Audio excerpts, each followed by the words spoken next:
afternoon, class. I'm here today to refute the proposition that computer technology is creating social problems.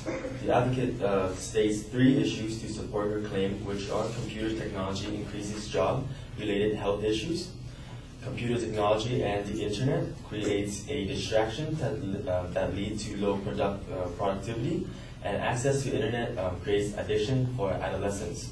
First, the advocate used a survey in an article called Health Hazards for IT Workers that says IT workers suffers from aches and pains due to work as a backing to her claim of computer technologies increases job-related health issues. The problem I see with this example is that, number one, the advocate did not state what kind of pain the IT workers get from their work and how they come to receive those pains. For example, if the backs of the workers are in pain, then maybe it's not because they're using computer technology, but the chairs that they're sitting on needs reevaluation. And two, this claim provides insufficient ground and solidity as an argument against computer technology because an assembly line worker could say that their feet hurts from standing, or a chef saying that a fire and heated environment give him bad skin. Could say that also, but it shouldn't mean that we should get rid of the whole process altogether. Second, the advocate states that computer technology and the internet creates a distraction that leads to low productivity in the workplace.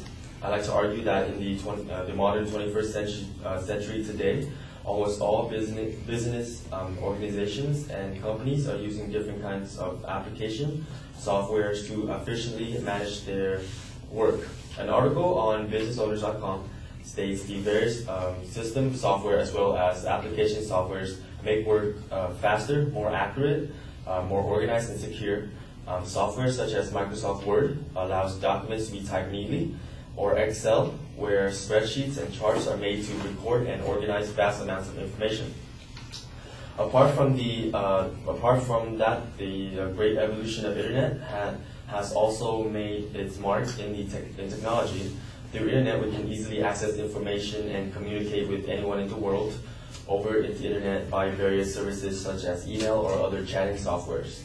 Computer technology is so important that in today's job markets, graduates are expected to have knowledge of computers and the ability to use them for acquiring, processing, and visually analyzing data. In regards to the internet creating distractions to the workplace, Business Digest states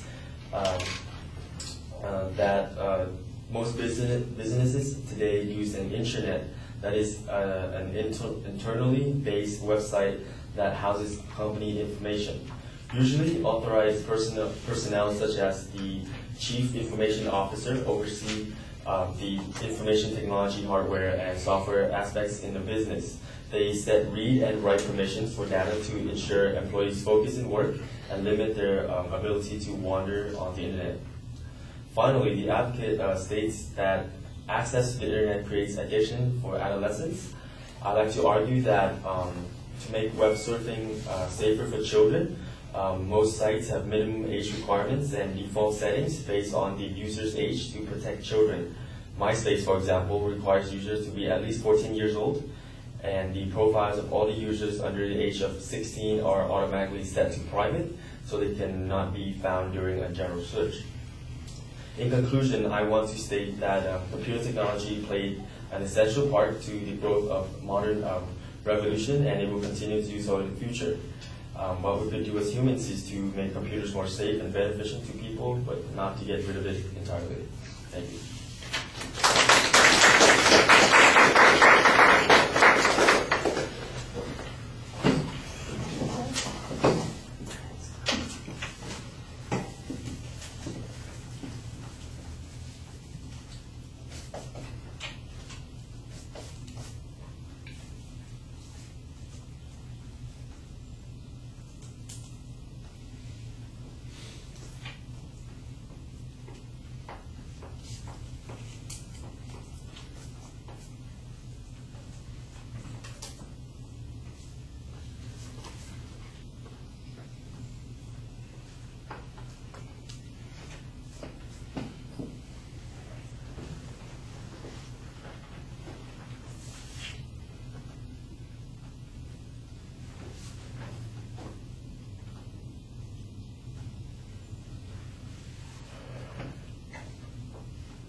All right, the main and secondary claims are labeled pretty clearly. Your challenge on the first point, it sounds like it's a little bit backwards on the survey information. I'm not sure that the inference that you're drawing from it is the same one that the advocate was making on that point.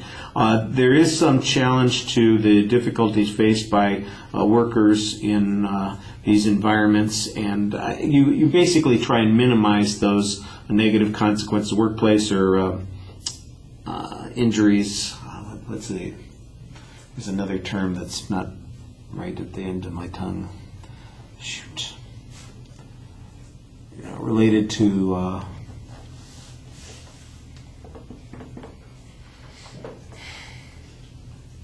man, it's tough getting old. All right, if you had some statistics showing, for instance, that the rate of workplace injury wasn't any more prevalent in places that use computers versus places that have factories with machinery, for instance, or people having to stand for long hours, that it's just consistent, it's part of the job, and that those risks are not debilitating over a long period of time, I think that would be helpful. As it is, it's a reasonable press to make, but it's not particularly convincing. Geez, that first point was tough to get through. Sorry about that. The discussion on productivity I thought was a lot more effective. You don't really discuss the advocate's evidence or claim very much, but you do have a good counterclaim here about what this technology has allowed us to do in terms of productivity. It would be nice if it was quantified in some way. I don't remember that the advocate offered much quantification, so in essence you're making a claim and presenting a vague generalization with some vague evidence on this particular point. It's a direct counterclaim to the point that the advocate's presenting, but if neither side is providing us with any way of measuring it, I'm not sure how we're supposed to do that. Excuse me, that contrast. All right. That hiccup was a little distracting, apparently. And then the issue to children, you basically have a piece of factual data about one company. I don't remember that the advocate specified MySpace, but there are probably other risks that are involved here, so you're making a pretty broad generalization with this one piece of information. At the end, it sounds like you're trying to argue that the advocate really is making a policy claim when they're not. They're talking about what the risks are of this, and you're talking about whether or not we ought to get rid of it. And I don't think anybody's talking about getting rid of it, but maybe we need to be aware of what those risks are so we can figure out how to mediate or reduce them some more. And like restrictions on access to websites might be fine for kids, or giving people better chairs, for instance, on the first point might fix those problems. And those are reasonable challenges to make.